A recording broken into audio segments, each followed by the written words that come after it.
probably noticed I don't feel about that war the way we were told we were supposed to feel about that war, the way we were ordered and instructed by the United States government to feel about that war. You see, I tell you, my mind doesn't work that way. I got this real moron thing I do. It's called thinking. And I'm not a very good American because I like to form my own opinions. I don't just roll over when I'm told to. Sad to say, most Americans just roll over on command. Not me.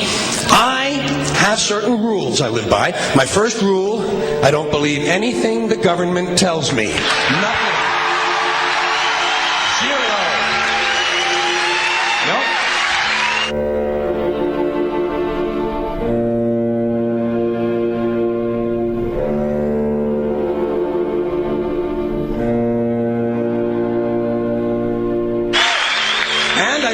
Very seriously the media or the press in this country, who in the case of the Persian Gulf War were nothing more than unpaid employees of the Department of Defense, and who most of the time function as kind of an unofficial public relations agency for the United States government. So I don't listen to them. I don't really believe in my country, and I gotta tell you folks, I don't get all choked up about yellow ribbons and American flags.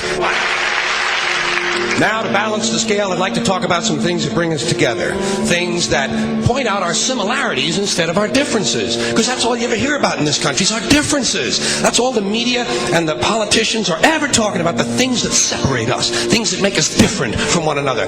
That's the way the ruling class operates in any society. They try to divide the rest of the people. They keep the lower and the middle classes fighting with each other so that they, the rich, can run off with all the fucking money. Fairly simple thing, happens to work. You know, anything different, that's what they're going to talk about. Race, religion, ethnic and national background, jobs, income, education, social status, sexuality, anything you can do, keep us fighting with each other so that they can keep going to the bank. You know how I describe the economic and social classes in this country? The upper class keeps all of the money, pays none of the taxes. The middle class pays all of the taxes, does all of the work. The poor are there just to scare the shit out of the middle class. Keep them showing up at those jobs. Politicians know that word. They use it on you. Politicians have traditionally hidden behind three things: the flag, the Bible, and children. No child left behind. No child left behind. Oh, really? Well, it wasn't long ago you were talking about giving kids a head start. Head start, left behind? Someone's losing fucking ground here. But there's a reason. There's a reason. There's a reason for this. There's a reason education sucks, and it's the same reason that it will never, ever, ever be fixed. It's never going to get any better. Don't look for it. Be happy with what you got. Because the owners of this country don't want that. I'm talking about the real owners now. The big, the wealthy, the real owners, the big wealthy business interests that control things and make all the important decisions. Forget the politicians. They're irrelevant. The politicians are put there to give you the idea that you have freedom of choice. You don't. You have no choice. You have owners. They own you. They own everything. They own all the important land. They own and control the corporations. They've long since bought and paid for the Senate, the Congress, the state houses, the city halls. They got the judges in their back pockets, and they own all the big all the big media companies. So they control just about all of the news and information you get to hear. They got you by the balls. They spend billions of dollars every year lobbying to get what they want. Well, we know what they want. They want more for themselves and less for everybody else. But I'll tell you what they don't want. They don't want a population of citizens capable of critical thinking. They don't want well-informed, well-educated people capable of critical thinking. They're not interested in that. That doesn't help them. That's against their interest. That's right. You know something?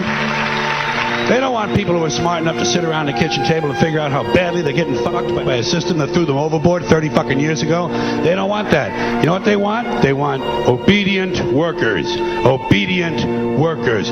People who are just smart enough to run the machines and do the paperwork and just dumb enough to passively accept all these increasingly shittier jobs with the lower pay, the longer hours, the reduced benefits, the end of overtime, and the vanishing pension that disappears the minute you go to collect it. And now they're coming for your Social Social Security money. They want your fucking retirement money. They want it back so they can give it to their criminal friends on Wall Street. And you know something? They'll get it. They'll get it all from you sooner or later because they own this fucking place. It's a big club, and you ain't in it.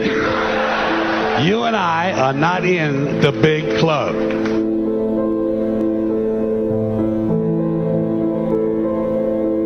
The greatest form of control is where you think you're free when you're being fundamentally manipulated and dictated to. One form of dictatorship is being in a prison cell and you can see the bars and touch them. The other one is sitting in a prison cell but you can't see the bar, you think you're free. What the human race is suffering from is mass hypnosis.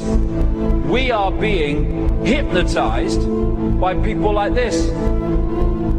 Newsreaders, politicians, teachers, lecturers. We are in a country and in a world that is being run by unbelievably sick people. The chasm between what we're told is going on and what is really going on is absolutely enormous. The greatest hypnotist on planet Earth is a oblong box in the corner of the room. It is constantly telling us what to believe is real.